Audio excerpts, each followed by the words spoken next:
Voilà, chers auditeurs d'Africa Jama, sur le 87.7 FM, notre numéro de téléphone 02 344 58 55. Nos deux premiers invités sont là, donc Gérard Mugemangango, j'espère que je prononce bien, ainsi que Jean-Yves Kitantou. Ce sont donc nos deux candidats qui se présentent. Pour Jean-Yves Kitantou qui va se présenter, mais je sais qu'il est président des jeunes CDH. Il se présente à Molenbeek sur la liste CDH.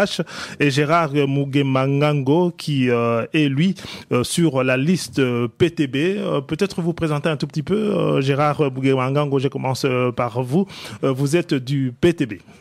En fait, c'est PTB plus PVDA. Quelle est la différence entre le PTB et le PTB+? En fait, sur notre liste, il y a aussi des candidats d'ouverture, donc des gens qui se rejoignent tout à fait dans notre programme et dans notre action. Mais qui ne font pas partie nécessairement du parti. Exactement, exactement. Donc on essaie vraiment d'ouvrir de manière le plus large possible à toutes les volontés démocratiques pour pouvoir faire évoluer les choses ici, donc à Schaerbeek ou à Bruxelles. Et alors PVDA, parce qu'en fait on est le seul parti national, donc nous ne reconnaissons absolument pas la querelle linguistique, même s'il y a évidemment des problèmes à régler. Nous pensons que la séparation ne peut qu'amener des problèmes. Vous parlez flamand? Ja, ik spreek vlot Nederlands. Je ne pourrais pas malheureusement réagir. Aucun problème. Aucun problème. Donc, mais bon, ça ne veut pas dire évidemment que tous les membres du parti sont bilingues. Hein, donc, nos camarades liégeois parlent souvent moins flamand que nos camarades anversois. Mais en tout cas, on trouve qu'effectivement, la question du bilinguisme, certainement à Bruxelles, doit être réglée et que c'est d'abord une question politique. Et par exemple, notre proposition est de faire des écoles d'immersion. Donc avec justement les querelles linguistiques, c'est très difficile à faire à Bruxelles, alors qu'à Charleroi, il y a des écoles d'immersion. Donc on se trouve devant une situation un peu paradoxale. Il y en a quand même un peu à Bruxelles aussi. Oui, il y en a un peu, mais malheureusement pas assez. Il y a ou des écoles néerlandophones ou des écoles francophones. Et les écoles néerlandophones ont le problème que maintenant, si elles inscrivent trop de francophones, alors en fait, c'est plutôt les professeurs qui doivent s'adapter aux élèves et pas l'inverse. Pourquoi vous vous êtes retrouvé dans le PTB? En fait, au tout début, j'étais assez ignorant de la politique quand j'avais 18 ans. La première fois que j'ai voté écolo. La deuxième fois, j'ai voté CDH. Et puis, quand il y a eu le mouvement de l'enseignement, je me suis rendu compte que la plupart de ces partis ne remplissaient pas leurs promesses. Et donc, j'aurais pu tomber dans une certaine déception, comme c'est le cas de beaucoup de gens. Donc, 75% des gens ne croient plus, en fait, dans la politique. Et en fait, en pleine manifestation, j'ai rencontré le PTB. Et donc, j'ai commencé à m'intéresser à l'histoire, à la politique, aussi d'ailleurs à mon histoire, à l'histoire africaine. Et là-dessus, je me suis rendu compte, effectivement, que entre le lien entre les actes et la parole, c'est le PTB qui était le plus efficace. Jean-Yves Kitantou est lui sur la liste CDH à Molenbeek. Comment vous y arrivez, Jean-Yves Kitantou? Comment vous adhérez à ce parti-là? Par quels éléments? Quel est le point qui vous fait dire c'est au CDH où j'irai? En fait, c'est la raison pour laquelle j'ai adhéré au CDH, en tout cas, ça s'est passé quand j'étais en deuxième bac en sciences politiques, où là, évidemment, en tant qu'étudiant en sciences politiques, on se pose quand même la question de savoir quels sont les partis politiques qui rejoignent le plus mes idées. Et donc, à ce moment-là, je me suis beaucoup retrouvé, en fait, dans une intervention médiatique. C'était lors qu'il y avait eu des problèmes à Charleroi, pour ceux qui se souviennent, en 2006. J'étais tout à fait par hasard, à ce moment-là j'étais en blocus et donc j'ai été très attentif à ce qui se passait là-bas et j'ai vraiment été séduit par l'attitude d'une dame qui s'appelait Joëlle Mulquet. Je trouvais qu'elle incarnait en tout cas la manière dont dont j'envisageais la chose politique, c'est-à-dire sans querelle de parti ni quoi que ce soit, mais avec toujours le souci de savoir quelle est la meilleure solution au moment où le problème se pose. C'est-à-dire qu'on ne pas s'enfermer dans un carcan idéologique en se disant oui, on est socialiste, donc c'est comme ça, ou on est libéral, donc c'est comme ça, ou bien, enfin, vraiment c'était une attitude qui allait au-delà des luttes des classes et autres, et qui disait, voilà, à ce moment-ci, c'est cette solution-là qu'il faut aborder. Donc c'était vraiment cette recherche de l'intérêt général que j'ai vraiment trouvé intéressant, et donc je me suis vraiment intéressé au CDH, et là aussi, j'ai remarqué que c'était aussi un parti qui était très ouvert au débat sur tout ce qui est interculturalité. Je pense que ça, on peut pas enlever ça à ce parti qui est vraiment très à la pointe sur ces questions-là, sur toutes les questions d'interculturalité. Donc ça, c'est quelque chose également qui m'a plu.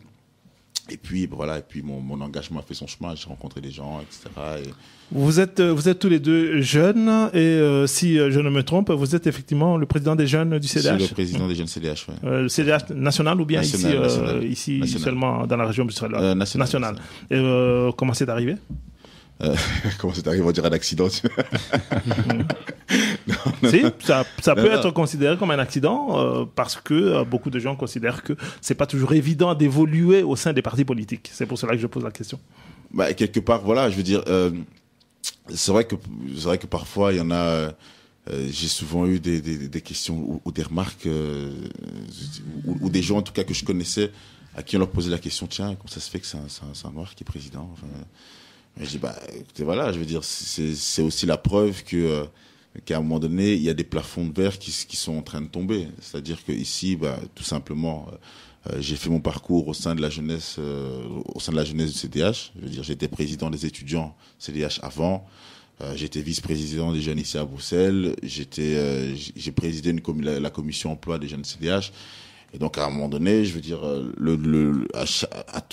toutes les responsabilités que j'ai occupées ont donné satisfaction à chaque fois. Et donc, à un moment donné, bah, quand je me suis posé candidat à la présidence, bah, ça coulait de source et voilà. Donc, j'avais un bilan derrière, j'avais des actions déjà menées derrière et j'avais réussi à gagner la confiance de bon nombre de militants. Donc, quelque part, je veux dire, voilà.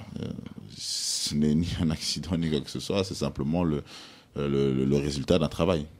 Alors, Gérard Mugemangango, vous êtes du PTB et vous vous présentez à Scarbeck. Quelle est la situation des jeunes à Scarbeck? En tout cas, votre approche et la réalité des jeunes. Oui, comme à Molenbeek, parce qu'on se présente aussi à Molenbeek, c'est aussi un enjeu vraiment important. Donc, tout d'abord, il y a le vrai problème, c'est l'emploi. Donc l'emploi est un problème qui doit être pris à bras-le-corps aussi au niveau communal. Et là-dessus, justement, nous, on veut être présents au conseil communal parce que les partis qui y sont donc nous disent « Ah oui, Gérard, il y a des niveaux communaux, des niveaux fédéraux, etc. » Alors qu'en fait, ils promettent des choses au niveau communal qu'au niveau fédéral, ils sont en presse de reprendre.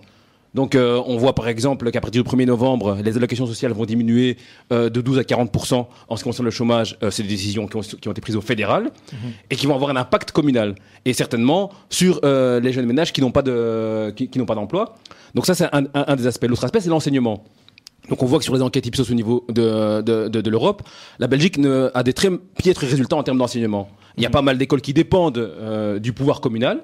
Et donc là-dessus, il y a toute une série d'investissements qui ne sont plus faits. En fait, on est passé de 7% à 5% en termes de produit national brut pour l'investissement dans l'enseignement. Et ça, c'est aussi des décisions qui ont été prises et par le CDH, le PS. Avant d'en arriver à, comment dirais-je, au problème de renseignement... c'est quand même important que je réponde, parce que c'est la deuxième fois qu'on attaque les partis traditionnels. Non, il n'y a aucun problème. Vous réagirez.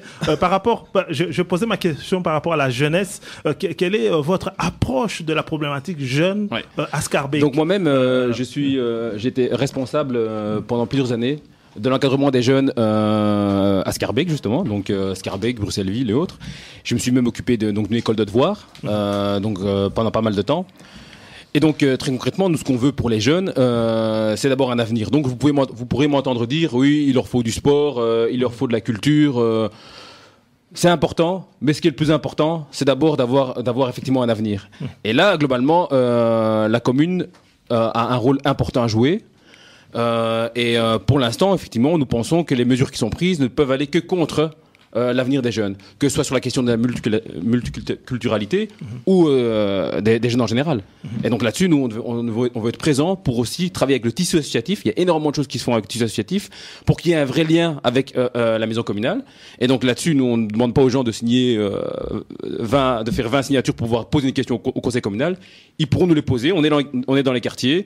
J'ai ma carte ici. Les gens pourront nous contacter. Et c'est comme ça que nous, on le fait dans les communes où on a des élus, à Herstal, à la Louvière, à Anvers. On fait vraiment la politique avec les gens, avec les parents, avec les jeunes. Jean-Yves, vous vouliez réagir par rapport à ce que Gérard disait, mais aussi en général, par rapport à votre approche de la politique des jeunes, et spécialement à Molenbeek. Oui, quand même, parce que c'est un discours très classique du PTB, c'est-à-dire qu'il veut dire... Voilà, les partis traditionnels, eux, n'ont rien foutu. C'est toute leur. Si, ils font des choses, mais pas positives. Ah, quand même, on fait quand même des choses. Voilà, mais on fait des choses, mais qui ne sont pas positives. Et par contre, le PTB, Eux, ils vont arriver avec les réponses à toutes les solutions. Laissez-moi vous dire, monsieur, que vous dites que l'enseignement est passé de 7% du PIB à 5%. C'est vrai, je le reconnais. Mais le véritable problème, il ne se trouve pas dans le financement de l'enseignement. Vous savez que la communauté française est la 3e région d'Europe en termes de financement de l'enseignement. Donc ça veut dire qu'il y a assez d'argent pour financer l'enseignement. Mais le problème à ce niveau-là, il ne se trouve... Laissez-moi arriver, je ne vous ai pas interrompu. Non, c'est moi qui ai posé la question. Excusez-moi. Non, c'est parce que je suis concentré sur ce que je dis, donc c'est pour ça. Mais le problème, il se trouve à quel niveau? Il se trouve dans le fait que cet argent, selon moi, il y a beaucoup trop de gaspillage. Il y a vraiment beaucoup trop de gaspillage. C'est-à-dire que le problème ne se trouve pas au niveau de l'enveloppe, mais il se trouve au niveau de l'efficacité et au niveau de comment dirais-je, au niveau de la bonne manière dont on gère cet argent. Je vous donne un tout petit exemple. Si vous prenez par exemple la situation dans l'enseignement secondaire. Ça, c'est un point de vue personnel, évidemment, qui n'engage en rien mon parti. Mais on se rend compte quand même qu'à un moment donné, le fait de financer comme ça différents réseaux, ça a un coût énorme. Ça a vraiment un coût énorme. Donc, à un moment donné aussi, il faut se poser les bonnes questions. De savoir est-ce que c'est pertinent d'avoir dans une même rue, parfois, deux écoles qui drainent les mêmes publics, mais avec deux réseaux différents, donc qui sont tous les deux financés d'une manière ou d'une autre par la communauté française. Donc ça sont des questions qu'il faut se poser. Je veux dire également au niveau de la revalorisation du métier de professeur. Je pense que là aussi, mon point de vue, c'est que l'une des premières mesures à prendre assez rapidement, je pense, c'est qu'il faut aussi pouvoir revaloriser le métier professeur, ne fût-ce qu'au niveau du salaire. Je veux dire ça. Et donc voilà, donc dire que augmenter la part du PIB de l'enseignement est la solution, c'est un discours que j'entends depuis des années. Moi, je n'y crois pas, mais voilà, c'est raison pour laquelle nous sommes dans deux partis différents. Répondez vraiment aux questions qui sont posées et restez local. Donc, essayez de voir au niveau de votre commune. Est-ce que vous avez perçu, par exemple, que certaines écoles ne fonctionnaient pas correctement, que les jeunes ne sont pas bien pris en charge? Voilà, ça reste une élection communale. Restons au niveau de la commune et des problèmes qui sont posés au niveau communal. Mais c'est vrai qu'il c'est pas évident d'éviter d'élargir le problème. Ma question est vraiment au niveau communal. Comment est-ce que vous voyez cette approche-là? Vous avez réagi par rapport à ce qu'il a dit au niveau scolaire, mais ma question, vraiment, c'était par rapport aux jeunes. Comment est-ce que vous voyez cette approche-là communale de votre parti? Comment est-ce que vous traitez le problème de la jeunesse? Avant de passer la parole à Kanko, à Sita. Tout à fait. Et donc c'est vrai que donc au niveau de la commune de Molenbeek, il faut savoir que c'est une commune extrêmement jeune. Je veux dire, il y a près d'un quart de la population qui a moins de 20 ans. Donc je veux dire, le défi est là et le défi est réel. Mais moi en tout cas dans mon approche, et de l'approche de mon parti également, la priorité doit se trouver au niveau de l'enseignement. Pourquoi? Parce que c'est vrai qu'on peut parler de l'emploi, on peut parler de tout ce qui vient. Les problèmes de civilité peuvent être résolus. Le point de départ, en tout cas pour nous, c'est l'enseignement et l'éducation. C'est le point de départ. Donc dans l'éducation, on met la famille, etc. Pourquoi est-ce qu'on dit ça? Parce que l'avantage d'une campagne électorale, c'est qu'on rencontre énormément de gens, on parle avec beaucoup de gens. Et moi, il y a toujours une phrase qui me surprend à chaque fois, c'est que quand il y a beaucoup de gens, quand il y a beaucoup de jeunes, quand je les rencontre, je leur dis souvent, ah tiens, et qu'est-ce que tu fais? Ils me répondent, je suis là. J'ai rien à faire. Donc j'ai rien à faire, je suis là. Et donc ça, je pense que c'est déjà l'un des premiers problèmes, c'est que tous ces jeunes, il faut les occuper à un moment donné. Je dis pas qu'il faut faire de l'occupationnel, mais ce que je veux dire, c'est quoi? C'est que entre l'école et la fin de la journée, il y a un creux. Et donc il faut pouvoir les occuper. Comment les occuper? Moi, je pense qu'il faut à un moment donné, en tout cas au niveau de ma commune, qu'il puisse y avoir des maisons de quartier ou des maisons de jeunes dans tous les quartiers. Je veux dire, il y a des quartiers où il y en a pas. Pourtant, il y a énormément de jeunes et ces quartiers-là, il n'y en a pas. Nous reviendrons à Molenbeek, parce que effectivement, le problème associatif et la manière de travailler avec les jeunes, c'est pas toujours évident. Nous allons retrouver Madame Assita Kanko, qui est entrée dans les studios avec quelques minutes de retard. Bonjour, Madame Assita. Je suis désolée d'être arrivée en retard, mais j'ai dû régler un problème de babysitting. Vous savez, je suis une maman. C'est pas évident. Voilà, d'une petite fille de 5 ans et voilà. Alors, j'ai posé la question aux autres invités. Vous êtes du MR et vous êtes candidate sur la liste MR donc de la commune d'Ixelles. Dites-nous comment est-ce que vous arrivez dans ce parti et pourquoi vous avez choisi ce parti-là.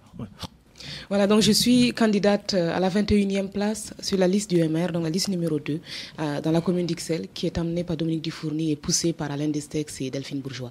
Je suis arrivée au MR depuis 2004. Quand je suis arrivée en Belgique, j'ai demandé quel est le parti libéral. On m'a dit il y en a deux, il y a le VLD et il y a le MR. J'ai adhéré au MR à ce moment-là directement.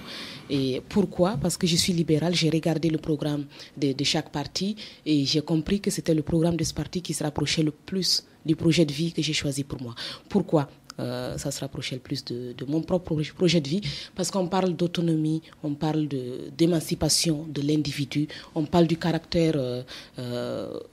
vraiment, le fait de croire à la force de chacun, le fait de savoir que la réussite, chacun a le potentiel de réussir un jour dans sa vie. Moi, ça m'a vraiment fait penser au rêve américain. Ça m'a fait penser à ma propre vie en tant que femme. Et je me suis dit, mais tout est possible. Et je ne voyais plus de limite à mes rêves personnels. Et j'ai eu envie de créer du rêve aussi chez les autres. J'ai eu envie de contribuer à aider les autres à réaliser leurs rêves. En termes d'emploi, en termes d'éducation, en termes de formation, en termes de sécurité et en termes même de projets purement personnel, parce que bon, c'est la somme des joies individuelles qui font la joie collective. Et voilà une des raisons pour lesquelles je suis donc au MR. Si on vous écoute, parmi tous les éléments que vous avez relevés, il y a cet élément-là. Donc, vous êtes libéral, vous cherchiez une organisation de ce genre-là, oui, où l'individu est placé au centre de... alors, dans la commune d'Ixelles, il y a quand même une forte communauté étrangère, africaine, qui est très présente dans cette commune-là. Vous dites qu'il faut absolument laisser une bonne place à l'individu pour qu'il se prenne en charge, et tous ces pans de la population qui sont quand même dans des situations qui n'ont pas la même chance que tous les autres. Quelle place vous donnez à l'action politique pour essayer de relever ces gens-là? Voilà, moi, quand je dis qu'il faut mettre l'individu au centre, donc vous l'avez très bien résumé, ça ne veut pas dire qu'il faut le mettre au centre et l'abandonner. Donc, le libéralisme, ce n'est pas prendre un individu, l'amener dans le désert et le poser là sans eau, sans nourriture, et lui dire, monsieur, madame, vous êtes libre. Ça, ce n'est pas la liberté. La liberté ne peut pas tuer. Donc, l'objectif, c'est d'être quand même là, de soutenir les gens quand ils en ont besoin. Mais la dimension de cette aide-là elle doit être vraiment efficace. L'objectif, ce n'est pas de l'aider aujourd'hui, de l'aider encore demain et d'être encore heureux de pouvoir l'aider demain. Il y en a qui aiment bien continuer. Moi, je pense que moins on est bleu, plus on a tendance à vouloir assister les gens pour toujours parce qu'on compte sur eux pour voter encore aux élections suivantes. Et moi, je souhaiterais que les gens qui ont besoin de nous aujourd'hui, qu'on puisse les aider sans pour autant espérer qu'ils vont voter pour nous la fois suivante juste parce qu'on les a aidés, ou juste parce qu'ils auront à nouveau besoin de notre assistance. Je suis désolée, mais il faut permettre l'autonomie. Il faut permettre aux gens d'atteindre l'autonomie, et c'est pour ça que je trouve que l'individu est important. Maintenant, à Ixelles, c'est vrai que la situation de nombreuses personnes est précaire. Moi, j'ai parcouru Ixelles, j'ai fait plein de boîtes aux lettres depuis 2-3 jours. J'ai mis des chaussures confortables et j'ai marché dans des quartiers plus riches que d'autres, dans des quartiers plus pauvres que d'autres, et ces boîtes aux lettres racontent une histoire. Donc il y a des boîtes aux lettres qui sont sales, il y a des boîtes aux lettres où on peut même se blesser la main, et il y a des boîtes aux lettres quand on arrive à avenue Adolphe Beul, quand on arrive à avenue Huysman, ou quand on arrive dans le quartier Brugman, c'est autre chose. Quand on arrive dans la rue Jean Dardenne, dans la rue du Président, ou quelques maisons vraiment très pauvres, chaussée de Boundal, j'ai parcouru ma commune, je la connais par cœur, j'ai l'impression que je sens son cœur battre quand je suis sur le terrain, et je sens cette pauvreté, je sens cette richesse aussi, et je sens la possibilité de partager. Donc je ne suis pas dans un parti où on est égoïste, où on imagine qu'il faut abandonner tout le monde. Non, pas du tout. Quand j'ai vu ces maisons chaussées de Boundal qui étaient vraiment tristes, je me suis dit, il faut faire quelque chose. Oui, Assita Konko qui fait parler son cœur. Mais la première question que je vais poser aux amis, c'était l'approche de votre parti concernant la jeunesse. Ils ont essayé tous les deux de donner leur point de vue là-dessus. Est-ce que vous pouvez embrayer à partir de votre introduction la manière dont votre parti et vous-même comptez agir pour aller vers les jeunes? Moi, je suis moi-même membre des Jeunes Mères, donc j'ai moins de 35 ans, j'ai 32 ans, donc je suis aussi active au sein des Jeunes Mères avec Gauthier Kaloum, qui est notre président national. Je crois que la première chose, on a parlé d'éducation, j'ai entendu les deux collègues ici présents parler d'éducation, d'enseignement, je suis tout à fait d'accord. J'arrive. Je suis tout à fait d'accord. Mais il faut également le bon exemple. Il faut la sécurité. Quand je me promène dans le quartier de Matongé où j'habite et que je vois des jeunes à une heure tardive qui essayent de vendre de la drogue, ils ont essayé de m'en vendre aussi, ou qui sont là, qui n'ont rien à faire, qui traînent, je me dis, bon, j'entends les gens qui disent qu'il faut de la répression. Je suis tout à fait d'accord qu'il faut de la répression, mais il ne faut pas uniquement de la répression. Il y a quelque chose qui a Qu'est-ce qu'il faut d'autre? Il y a quelque chose qui fait que ce jeune-là est dans la rue. Donc, il ne faut pas soigner. La répression, c'est soigner un symptôme. Donc, c'est bien la répression, mais ce n'est pas suffisant. Il faut aussi aller au fond des choses. Il faut aller voir pourquoi ce jeune-là est là. Il faut l'accompagner. Il faut l'accompagner, il faut savoir d'où il vient, il faut savoir pourquoi il est là, dans quelle situation sa famille se trouve. Donc, dans ce cas-là, il faut vraiment un accompagnement aussi un peu individualisé, à côté de la répression, parce que c'est vrai qu'on ne peut pas laisser les choses impunies. Et on peut se demander également pourquoi notre enseignement échoue. Pourquoi notre enseignement vomit-il ces jeunes-là dans le dépotoir de la société. Et à ce moment-là, il faut repenser l'enseignement. Il faut repenser l'enseignement, il faut repenser une autre efficacité. Aujourd'hui, nous ne donnons pas assez de priorité à l'accueil de la petite enfance de manière générale. Je ne parle pas de la commune d'Ixelles. De manière générale, quand on a un enfant pour trouver une crèche, de manière générale, c'est extrêmement difficile. On a entendu le Parti socialiste, par la voix de Freddy Tillmans, se dire qu'il fallait limiter les naissances dans la région de Bruxelles en parlant de l'avenir de Bruxelles, ce que je trouve complètement digne d'un régime soviétique, d'une dictature soviétique. On ne va pas commencer à faire comme les Chinois. Je pense que si les femmes, donc la situation des femmes est également importante. Un jeune qui se retrouve dans la rue, ça dépend de l'éducation, ça dépend du cadre familial et souvent, ça dépend de ce qui se passe avec sa mère. Donc si les femmes sont indépendantes, si elles sont intégrées de manière, dans la société d'un point de vue social et professionnel, elles auront autre chose à faire que de devenir des usines à fabriquer des enfants. Vous parlez d'accompagnement. Concrètement, comment est-ce que vous pouvez le faire? On va poser la même question avec les autres. Ouais. Concrètement, nous avons dans toutes les communes des assistants sociaux. Concrètement, à Ixelles, concrètement, quand on va également, quand on arrête un jeune qu'on va à la police, dans toutes les communes, partout en Belgique, on est dans un pays quand même civilisé, il y a tout un processus qui se déclenche. Donc, il faut tout simplement aussi à d'autres niveaux de pouvoir essayer de rendre les choses plus efficaces au niveau de l'accompagnement des jeunes. Moi, c'est pour ça que j'ai fait... Parce que dans les cas d'Ixelles, on connaît la rue Longue-Vie, où se trouvent en tout cas énormément de jeunes qui revendent, comme vous l'avez dit, de la drogue. Mais on se rend compte quand même qu'il y a une certaine inefficacité depuis un certain temps. Il y a une police qui a été installée dans le quartier, mais le résultat n'est pas extraordinaire. Comment est-ce que vous pensez que ce problème peut être résolu vraiment de manière concrète? Vous avez parlé d'accompagnement de ces jeunes-là. Comment concrètement est-ce qu'il y a un tissu associatif suffisant que pour aider ces jeunes-là à essayer de retrouver d'autres voies, et encore quelles voies, Madame Assita Konko? Quand je parle d'accompagnement, je ne parle pas forcément d'assistance. Donc hier, il y a déjà la sécurité. Hier, nous étions à l'inauguration de la nouvelle antenne de police dans la rue Longue-Vie, ce qui va permettre déjà de dissuader, de donner le sentiment qu'on ne peut pas faire des choses sans être forcément puni dans cette rue. Ça, c'est une première chose. Donc, c'est très bien, la police était là, donc il y aura la police dans cette rue-là au quotidien, ce qui va également rassurer les commerçants, ce qui va donner le sentiment aux jeunes qu'il faut quand même faire un peu attention, qu'on n'est pas dans un no man's land.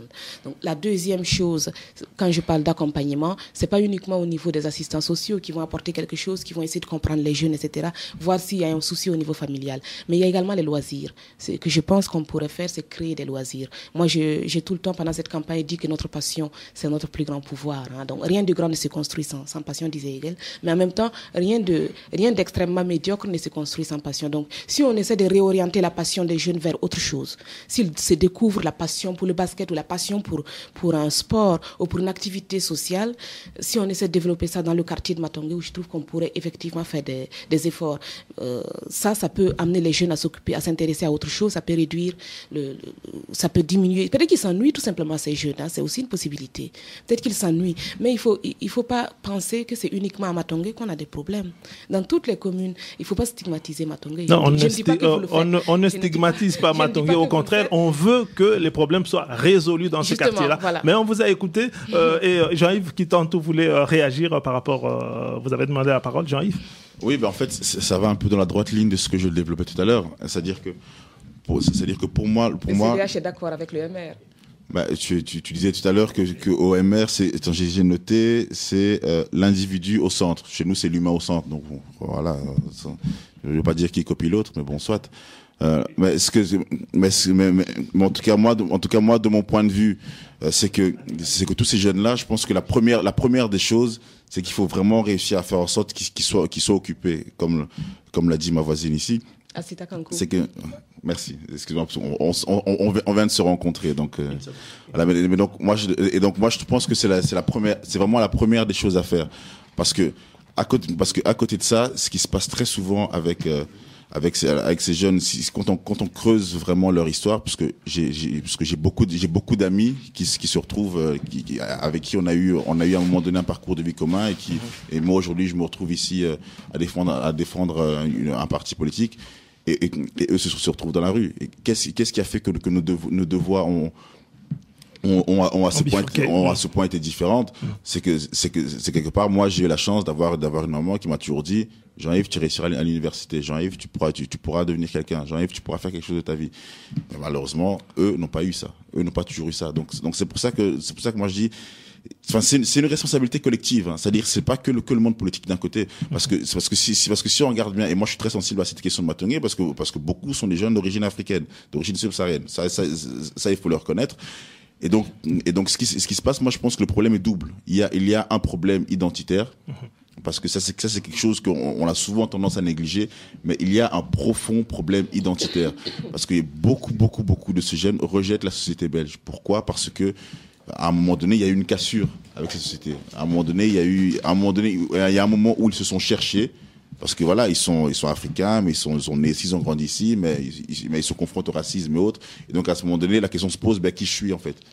Et donc si à ce moment-là il n'y a pas de réponse, il y a une cassure qui se fait avec la société. Donc moi je pense beaucoup que le politique peut amener beaucoup de choses avec ça, pour résoudre ce problème, mais on doit surtout énormément travailler avec le tissu associatif. Et ne pas hésiter à avoir un tissu associatif spécifique pour ces jeunes-là. Parce que, par exemple, ce qu'à un moment donné faisait l'Observatoire Bayaya. Moi, je trouvais ça extrêmement positif. Et il faut plus d'initiatives comme ça. Gérard Mugué Mangango. Oui. La question qui est posée maintenant, donc, c'est la manière dont en fait le PTB se pose la question dans le cadre des élections communales. C'est pas exactement ce que le jeune peut faire pour lui-même, ce qui est vraiment évidemment important, mais qui finalement on n'a pas besoin d'hommes politiques directement pour le régler. Mais ce que nous, en tant que politique, on propose aux jeunes. Sinon, alors pourquoi se présenter aux élections? Donc ça, c'est, je pense, le premier élément. On parle souvent de responsabilité individuelle, d'éducation, de devoirs vis-à-vis de la société. Depuis les années 80, on se rend compte que c'est plutôt la société qui ne remplit pas son devoir vis-à-vis des gens. Donc, certainement depuis 2008, on se rend compte qu'avec la crise, le coût pour tout a augmenté. Donc, que ce soit pour la culture, que ce soit pour se loger, que ce soit pour se nourrir. Et effectivement, on ne peut pas être aveugle et penser que ça n'aura aucun impact sur l'encadrement d'un jeune. Donc, nous, au PTB, on ne considère pas les gens comme des coûts. On considère les gens comme des richesses. Donc, ça veut dire que si on veut qu'une richesse, c'est comme une graine, si on veut qu'une richesse puisse effectivement se développer, il faut un cadre. Il faut un cadre, et ce cadre doit être déterminé non vis-à-vis uniquement du budget, mais vis-à-vis des besoins de la société. Et la société, elle remplit ses devoirs vis-à-vis du politique. Les gens remplissent leurs devoirs, puisqu'ils payent leurs impôts, ils travaillent. Donc la plupart des gens, même s'il y a des gens, on a beaucoup de chômage en Belgique, on doit quand même dire que la majorité des gens travaillent, que la majorité des gens font leur boulot. Mais est-ce que la société fait son boulot vis-à-vis des gens? Ça, c'est la question qu'on doit se poser. Dans la commune où vous êtes à Schaerbeek, on sait qu'il y a beaucoup de terrains de sport hein, pour les jeunes jouer. Mais dans le passé, ça n'a pas toujours été le cas. Hein. Beaucoup de jeunes, ils se disaient en tout cas qu'ils s'ennuyaient, ils ne savaient pas quoi faire parce que au niveau communal, en tout cas, on a l'impression que aider ces jeunes qui étaient pour la plupart issus des parents de l'immigration, en tout cas, et ça a été très très difficile, hein, cette cohabitation entre des jeunes issus de l'immigration et les autorités communales à Schaerbeek. Et d'ailleurs, l'extrême droite était en train d'évoluer très très très fort dans la commune de Schaerbeek. Donc effectivement, l'enjeu de l'immigration, enfin c'est assez étrange qu'on appelle encore ces jeunes des immigrés, hein, puisque en fait la plupart sont nés ici comme nous. Hein, donc, en tout cas en Belgique, on a encore cette habitude-là d'utiliser ce terme-là, ce qui n'est pas normal. C'est des jeunes belges. Ouais. Voilà. Donc on dit oui, le jeune a un problème d'identité, il se sent rejeté. Il faut quand même le dire que des fois il est rejeté. Je veux dire donc c'est une réalité que ce soit dans les discothèques, dans certaines écoles, dans les clubs de sport. Donc et là-dessus, par rapport à ça, il faut effectivement un encadrement spécifique, aussi d'ailleurs de la police, pour ça. Parce qu'on parle de sécurité, effectivement, quand des jeunes créent des problèmes, et on a raison. Mais est-ce qu'on parle de sécurité quand un jeune se fait expulser d'une discothèque? Je veux dire, moi, ça m'est déjà arrivé, et c'est moi qu'on a voulu arrêter. Donc, attention, je ne mets pas tout le monde dans le même panier. J'ai des amis policiers qui sont très bien, et d'ailleurs, c'est grâce à eux que j'ai pu me défendre ce jour-là. Mais je dirais, il est clair que là aussi, il faut un encadrement spécifique. Maintenant, moi, je trouve que le sport, effectivement, c'est extrêmement important, c'est certain. Mais quand je me balade, par exemple, à Elmet, dans un quartier de Schaerbeek, les jeunes, qu'ils soient immigrés ou pas, ils sont un peu dans les mêmes problèmes. Il faut savoir que seulement 15% des jeunes qui sont issus du monde du travail terminent le secondaire général. Si on va à l'université, vous avez eu la chance d'aller, ou mon frère a eu la chance d'aller, seulement 3% des jeunes sont issus du monde du travail. Donc, le problème, il est catastrophique. On peut quand même pas dire que 97% des jeunes ou que 85% des jeunes ne veulent rien faire. Je veux dire, on est vraiment dans une situation vraiment Jean-Yves qui tantôt a relevé la place des parents dans la normalisation, je dirais, de la conduite des jeunes. Voilà. Et donc là-dessus, les parents ont un rôle extrêmement important à jouer vis-à-vis de l'avenir d'un jeune et de l'éducation. Maintenant, il est clair que tous les parents n'ont pas le même niveau. Je veux dire, justement, vous parlez de l'immigration. La première génération qui est venue ici pour travailler, on l'a invité pour travailler. Après, on n'en a plus voulu, mais bon, on l'a invité pour travailler. Ceux-là n'avaient pas forcément l'habitude de la société dans laquelle on vit aujourd'hui. Certains venaient des montagnes et voyaient un avion pour la première fois. Donc, demander à ce parent-là d'offrir le même cadre qu'un parent qui est ici depuis 10 ou 15 générations, c'est un peu illusoire. Vous êtes en train de me dire que ce que Asita Kanko a dit tout à l'heure, il faut relativiser sérieusement. En fait, par rapport à la place de l'individu par rapport aux efforts qu'il doit fournir et aux efforts que l'État, ou en tout cas les politiques, doivent faire pour que ce monsieur-là se relève de l'État où il se trouve. Donc, je suis entièrement d'accord avec Asita Kanko quand elle dit que la liberté, c'est de ne pas se trouver dans le désert, sans eau, sans nourriture. Ce que je crains, c'est que son parti, il n'est pas d'accord avec ça. Parce que quand on regarde ceux qui sont aidés en Belgique, donc on ne trouve pas d'argent, par exemple, pour l'associatif ou pour l'enseignement, mais on a trouvé 22 milliards pour Fortis. Maintenant, on doit repayer ces milliards, ces 22 milliards, 11 milliards cette année, 11 milliards l'année prochaine. Il y aura des impacts sur l'eau et la nourriture qu'on va donner aux jeunes au plein milieu du désert. Hein. Donc ça, il faut être... Donc je trouve que tu t'expliques très très bien et de manière plutôt poétique, ça fait plaisir. Mais la réalité est autre. Concrètement, quand on prend de l'argent, c'est là où le jeune a besoin d'être encadré, ou là où le professeur a besoin d'être revalorisé. Et là-dessus, j'ai quand même deux dernières remarques. C'est bien de dire que l'humain est au centre de nos politiques. Donc notre slogan à nous, c'est d'abord les gens, pas le profit. Donc ça veut dire un peu la même chose. Donc là-dessus, on est tous d'accord. Maintenant, il faut voir la réalité. Et peut-être que c'est votre réalité à vous, personnellement, dans vos vies personnelles. Je veux bien le croire. Mais c'est pas du tout la réalité de vos partis. Ça, c'est plutôt le riche d'abord. Bernard Arnault, par exemple, qui a été accueilli bras ouverts par Armand Decker, le libéral à Uccle, ne paye pas 1 franc d'impôt en Belgique. Et ne paye pas 1 franc d'impôt pour la commune. Moi, je marche dans la rue, je paye, lui, il marche dans la rue, il ne paye pas. Pourquoi il devrait avoir plus d'eau que moi et de nourriture dans le désert? Donc là, on a un problème. Et le tout dernier élément, après je passe la parole, la culture et le sport, c'est extrêmement important, c'est vrai. La danse, la culture, le sport, etc. Mais moi, j'aimerais bien voir nos jeunes et nos jeunes noirs devenir des ingénieurs, des savants, des physiciens. Pas devenir le plus grand footballeur du monde ou le plus grand danseur du monde. C'est bien. Mais c'est quand même une voie de garage qui était d'ailleurs mise en avant par J. Edgar Hoover, qui dirigeait l'FBI dans les années 60, dont la tâche était de lutter contre la conscientisation des Noirs aux États-Unis.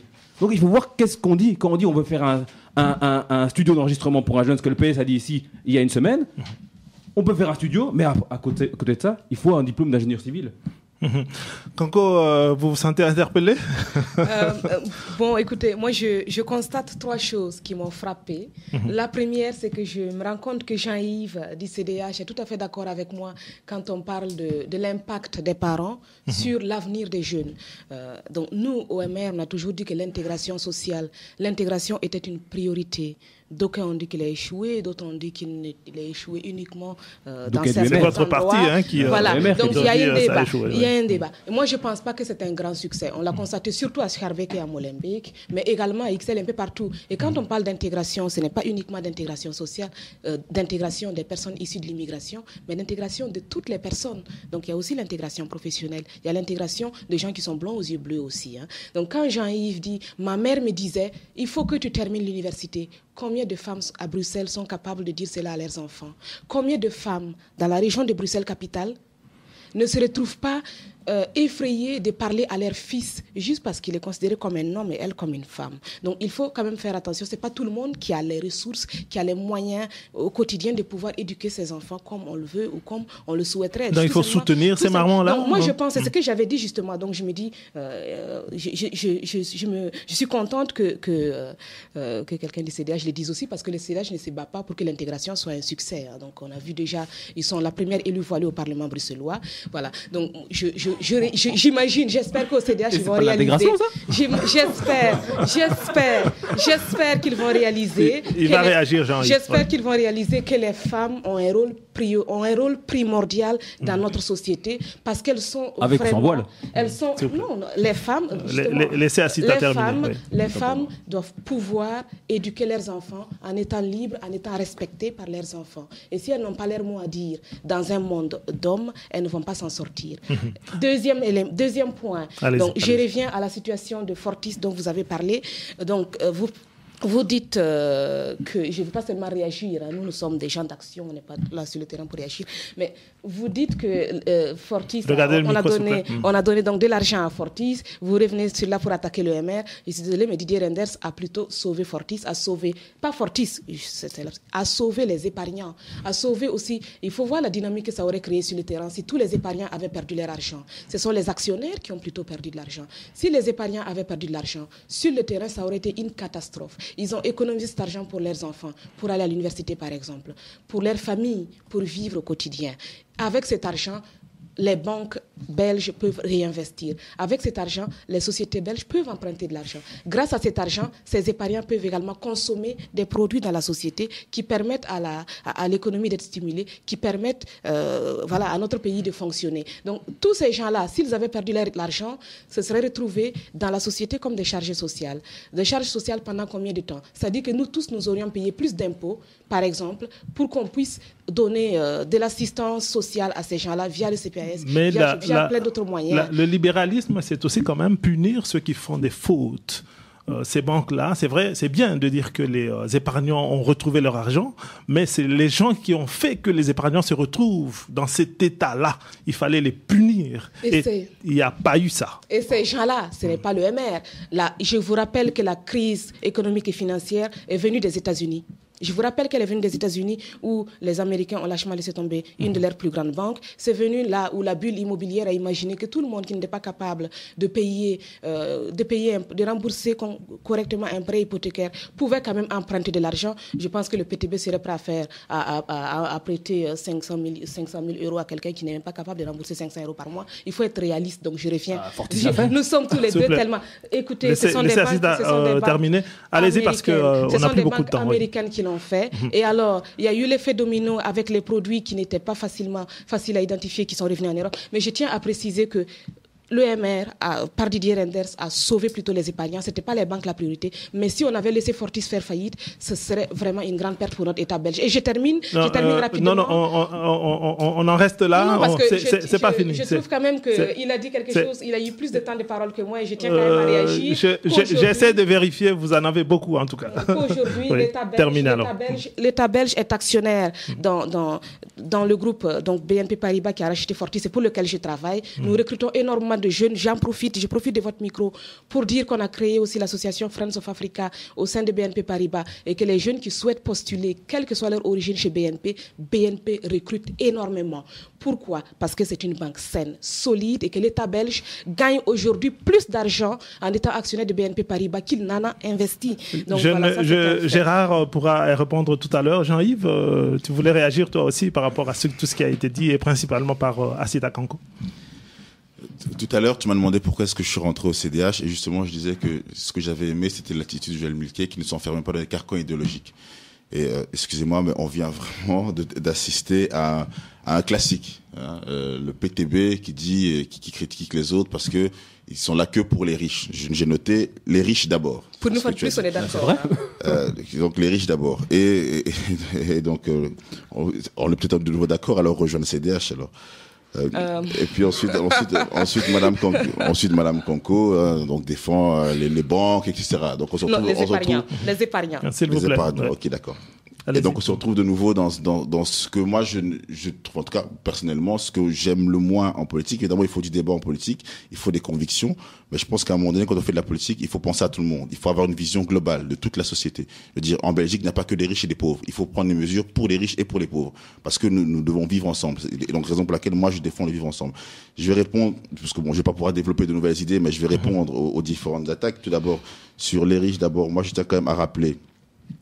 Que le CDH, juste une mesure, parmi les mesures qu'on a portées, c'est que pendant la crise, Joël Milquet, qui était ministre de l'Emploi, a quand même créé une mesure qu'on a appelée le plan Win-Win, qui a été salué par tout le monde et qui a permis à j'ai plus le chiffre exact en tête, mais qui a permis à des milliers de jeunes de pouvoir trouver un job en période de crise.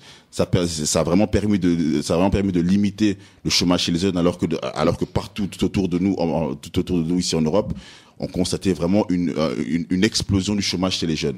Et cette mesure-là, et ce plan Win-Win a profité à qui? Ça n'a pas profité, c'était pas forcément pour les universitaires ou les hauts cadres. C'est un transfert de la Sécu vers les actionnaires. C'était, excuse-moi, je ne t'ai pas coupé une seule fois. Allez-y. Mais on peut réagir quand même, hein. Oui, bien sûr, mais la plupart de ces jobs-là, pour beaucoup de gens, sont considérés en tout cas comme des jobs précaires. Mais effectivement, moi je pense très sincèrement que c'est beaucoup plus valorisant de pouvoir avoir un job, si ce n'est que pour 2 ans ou 2 ou 3 ans, plutôt que de rester au chômage pendant 3 ans. Parce que pour se réinsérer, il faut pouvoir travailler. Je veux dire, quand on travaille, on prend les habitudes. On prend l'habitude de se lever le matin, on prend l'habitude de se plier à un horaire, on prend l'habitude de parler à un patron. Voilà, travailler, c'est une attitude. Et donc voilà. Donc moi, je préfère quelqu'un qui, en tout cas, moi personnellement, je préférerais aller travailler, même si je sais que voilà, mon contrat ne dure que 2 ans, mais au moins avoir la chance de pouvoir me dire, tiens, peut-être qu'à la fin, je pourrais avoir quelque chose en plus. Maintenant, voilà, donc c'était juste un exemple et je pourrais en donner beaucoup d'autres. Parce que bon, tout à l'heure, on a également parlé, enfin, vous parlez tout à l'heure des diplômes et de ça. Vous disiez il faut pas qu'il y ait que des jeunes d'origine étrangère qui fassent tous du foot, du basket ou qui s'assoient dans la musique. Heureusement. Mais j'ai envie de dire heureusement, parce que moi ce que je dis c'est quoi? Oui, moi j'ai fait l'université, oui, voilà, je fais partie, donc je fais partie du jeunesse politique, etc. Mais tout le monde ne doit pas être des universitaires. Je veux dire, si tout le monde était universitaire, quelle serait la plus-value? Moi, ce que je pense, c'est que, et ce qu'on dit au CDH, c'est que nous, on prône l'excellence collective. Ça veut dire quoi? Ça veut dire que chacun dans son domaine doit être excellent. Pour moi, j'ai autant de respect pour quelqu'un qui n'a pas fait l'université, mais qui est boucher ou qui est maçon, mais qui le fait de manière excellente. Pour moi, c'est ça. C'est-à-dire que pour moi, un maçon, aujourd'hui, j'ai également un ami qui est maçon, qui gagne beaucoup mieux sa vie que moi aujourd'hui. Parce que il a créé sa boîte, c'est devenu entrepreneur et il gagne très bien sa vie. Donc moi c'est ça. Pour moi il faut prendre l'excellence collective. Et je terminerai quand même par quelque chose qui est hyper important quand même. C'est quand même hyper important. Allez-y parce qu'il nous reste 3 minutes. Ouais. Très bien. Donc quand on a parlé d'intégration, et que donc madame, excusez-moi, je suis vraiment surpris que ce soit vous qui me disiez ça. En quel sens? Oui, en parlant du voile, le CDH ne participe pas à l'intégration.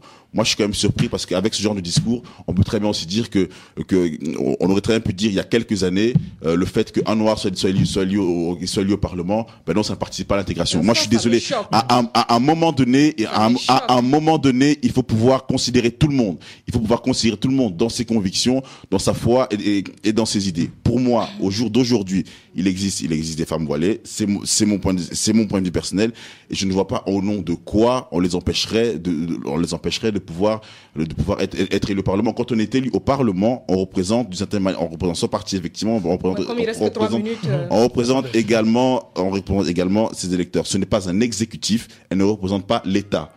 Je suis désolé. Mais à un moment donné, l'intégration, ça va dans tous les sens. S'il vous plaît, j'espérais avec les jeunes qu'on resterait sur des questions liées aux jeunes, mais en tout cas, il y a, une approche très politique, très globale des choses, et au-delà vraiment des problèmes liés à la commune.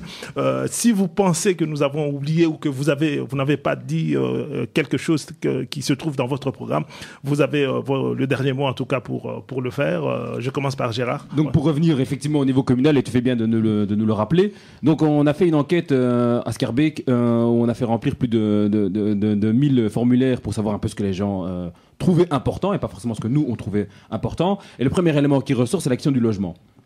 Et donc c'est assez intéressant parce que la question du logement a un impact évidemment sur toutes les autres questions, puisque ça va être l'élément fondamental du budget familial qui sera affecté soit au logement ou soit par exemple à l'enseignement ou soit à des activités culturelles. Et donc on se rend compte effectivement qu'il manque 38 000 logements sur tout Bruxelles, probablement plus de 3 800 à Schaerbeek. On veut en construire 3 500 ou en développer 3 500. Donc les autres parties ont un projet de développer 1 800 logements sur le seul terrain qui reste encore à Schaerbeek, mais dedans on veut seulement 15% de logements sociaux. Les autres logements seraient des logements moyens, privés, voire même de prestige. Donc nous on dit que comme réponse effectivement au problème qu'on a à Bruxelles, où seulement 50% des gens ont accès à 10% du parc locatif, donc ça veut dire que 40% des gens donnent plus qu'un tiers de leurs revenus pour pouvoir se loger. Oui. Donc on pense que là il y a une véritable urgence. Donc concrètement, on veut effectivement que ces 1800 logements plus d'autres logements qui seraient rénovés et autres soient utilisés comme logement public pour pouvoir diminuer aussi le prix du loyer et de l'achat. Dans le cas concret de la commune de Schaerbeek, vous pourrez entrer dans une coalition pour faire entendre au moins vos nous ne pensons pas ça. Non, pas du tout. Comme ça. Donc on rentrera dans une coalition seulement avec le parti qui signera notre programme. Et donc là-dessus, il y a assez peu de chance à Schaerbeek vu la majorité écolo CDH et liste du bourgmestre qui risque de se dessiner, ou l'accord probable entre le MR et les socialistes à Schaerbeek. Donc nous on fait de la politique de cette manière-là. On pense que c'est avec les gens qu'on peut y arriver. Et donc dans toutes les communes où on l'a fait, on y est arrivé. On a réussi à faire construire plus de 1000 logements à Anvers. Donc on a réussi à maintenir des piscines ouvertes à Herstal. On a réussi à supprimer la taxe familiale et la taxe d'immondice à Zelzat. Et ça seulement en étant dans l'opposition. Et donc en le faisant avec les gens. Et donc c'est pour ça que nous on pense qu'il serait beaucoup plus utile d'élire un élu PTB à Schaerbeek, donc liste 12 pour Schaerbeek, liste 7 pour XL d'ailleurs. Je vous ai jamais vu. On compte pas sur votre vote. Et donc, terminé, et donc que d'élire un énième CDH, un énième MR, un énième PS. Quand on regarde les programmes, tout le monde est d'accord, mais quand on regarde les faits, en fait, il n'y a qu'une seule personne sur le terrain, c'est le PTB. Merci beaucoup, Gérard Mugemangango, qui est donc sur la liste PTB au numéro Troisième place. Troisième place sur la liste PTB à Schaerbeek. Madame Assita Kanko, votre dernier mot? Voilà, moi, mon dernier mot, très rapidement, donc je réalise que je me demande à quel point c'est utile de voter pour le PTB à Schaerbeek, d'autant plus que vous n'avez même pas l'espoir de pouvoir gouverner, vous ne pourrez pas appliquer votre programme concrètement. Je vais vous expliquer comment on l'a fait. Vous pouvez expliquer. Moi, je vous conseille d'expliquer sur le terrain comment vous comptez le faire. Vous dites que vous avez réalisé plein de choses. Ce serait intéressant de savoir de quelle manière. Madame Kanko, est-ce qu'il y a un point important les points important de mon programme. Donc, je trouve que il est très important qu'au niveau d'ICSEL, au niveau de toutes les communes bruxelloises, on puisse travailler en plus étroite collaboration avec la région au niveau de l'urbanisme et au niveau de la propriété publique. Donc, je trouve également qu'au niveau des communautés, donc moi je suis bilingue, je trouve qu'entre communautés flamandes et francophones, on devrait également pouvoir avoir des accords et travailler ensemble sur le terrain en termes d'éducation et de bilinguisme. Parce que quand on parle plusieurs langues sur le terrain, plus tard c'est vraiment plus intéressant au niveau emploi. Je veux de manière globale plus d'emplois et moins de pression fiscale. Pour moi, l'avenir d'une commune, ça ne se travaille pas uniquement au sein de la commune, ça se travaille aussi à d'autres niveaux de pouvoir, donc à la région, au fédéral, et c'est en collaboration dans cette lancée-là. Merci beaucoup, Madame Assita Kanko. Vous êtes quantième sur la liste donc, MR je suis à 21e sur la liste MR à XL et je vais conclure en quelques secondes aussi en disant que pour moi, je vais militer à XL au quotidien pour que nos valeurs libérales démocratiques soient non négociables, comme on l'a vu à l'ULB où Caroline Forest a failli être lapidée. Et je termine. Lapidée, vous exagérez, hein. Je termine. Je crois que vous avez eu assez pour le dire. Les gens ont compris, hein, ne vous en faites pas. Non, je veux juste dire que j'ai été choquée. On ne va pas dépasser le temps. Voilà, Jean-Yves Kitantou va terminer ce programme avec, s'il vous plaît. Je parle d'une voilée. S'il vous plaît.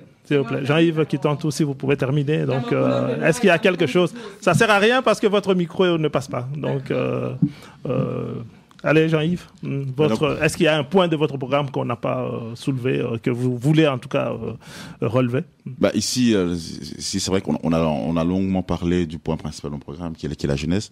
Mais je pense qu'il y a un élément aussi qui est très important, en tout cas pour la réalité de Molenbeek, c'est la propreté. Je dirais, on se rend compte qu'il y a certains quartiers à Molenbeek qui sont sales. Il faut pas avoir peur des mots. Et donc raison pour laquelle, en tout cas au niveau de notre programme, nous on prône pour le fait qu'il y ait beaucoup plus de poubelles publiques dans les rues. Parce qu'il y a des endroits où il y a un réel déficit et qu'il puisse également y avoir un travail de sensibilisation auprès de la population et leur faire comprendre que eux en tant que personnes peuvent participer à la propreté dans leur rue, je veux dire, en ayant une attitude responsable et respectueuse de leur environnement. Donc, vous êtes quantième sur la liste à Molenbeek? Je suis 5e sur la liste du CDH de Molenbeek. Mais ce qu'on a oublié de dire, c'est que nous sommes en coalition avec le CDNV sur notre liste. Donc, merci beaucoup, Gérard Mugemangango. Merci à Assita Kanko. Merci, Jean-Yves Kitantou. Ils sont du PTB, du MR et de Molenbeek et du CDH à Molenbeek. Merci en tout cas, ce sont des jeunes que je recevais, mais des jeunes qui parlent pas assez de la jeunesse, mais qui sont rentrés vraiment dans les problématiques des partis politiques. C'est aussi peut-être une richesse, hein, ça montre que ils sont vraiment, ils adhèrent chacun en tout cas dans ce que son parti propose. Encore une fois, merci Gérard, merci Assita, merci Jean-Yves.